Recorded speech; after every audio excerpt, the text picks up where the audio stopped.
Hi friends, இப்போ நம்மளுக்கு வந்து அகர வரிசை கேட்குறாங்க. ஸோ ஓரளவு உயிரெழுத்துக்களில் ஈஸியாக கேட்டால் நம்ம ஈஸியாக போட்டுடலாம். ஸோ இந்த வாட்டி நம்மளுக்கு வந்து இந்த 3 லாவும் வர மாதிரி கேட்டிருந்தாங்க. ஸோ ஃபஸ்ட்டு வந்து அகர வரிசையில் தெரிஞ்சிக்க வேண்டியது இது நம்மளுக்கு இந்த வந்து உயிரெழுத்துக்கள், இது நம்மளுக்கு நல்லாவே தெரியும். அதுக்கப்புறம் பார்த்திங்க அப்படின்னா கசட தபர, இது வந்து நம்மளுக்கு வல்லின எழுத்துக்கள். இதனுடைய இணை எழுத்துக்கள் தான் மெல்லின எழுத்துக்களாக வரும். ஸோ இதுக்கு வந்து நன்னன்னு நம்மன்னு சொல்லிட்டு ஞாபகம் வச்சுக்கோங்க. ஸோ அதுக்கப்புறம் வந்து இது வந்து இடையின எழுத்துக்கள் எரளவல. சரியா? இதில் வந்து ஃபஸ்ட்டு அந்த ஆர்டர் எப்படி வரும் அப்படின்னா க ச ட த ப, இந்த பேய்க்கும் இந்த லாஸ்ட் எழுத்து ரேய்க்கும் இடையில இந்த 6 எழுத்துக்களும் வரதுனால தான் இது இடையின எழுத்துக்கள் அப்படின்னு நம்ம சொல்லுவோம்.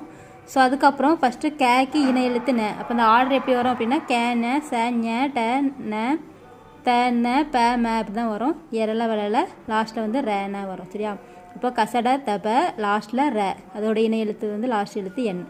இப்போ இதில் வந்து இந்த 3 லகரத்தையும் நம்ம எப்படி ஞாபகம் வச்சுக்கலாம் அப்படின்னா கூலி தொழிலாளி அப்படின்னு ஞாபகம் வச்சுக்கோங்க.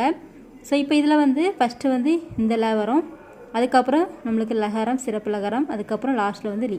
ஆல்ரெடி லா வந்ததுனால இது நம்ம விட்டுறலாம். அதுக்கப்புறம் வந்து பெரிய லகரம் வந்து வரும். சரியா? இப்போ இந்த கூலி தொழிலாளியை மட்டும் ஞாபகம் வச்சுக்கோங்க. இந்த 3 லகரமுமே நம்மளுக்கு என்ன செய்யாது, குழப்பாது. சரியா?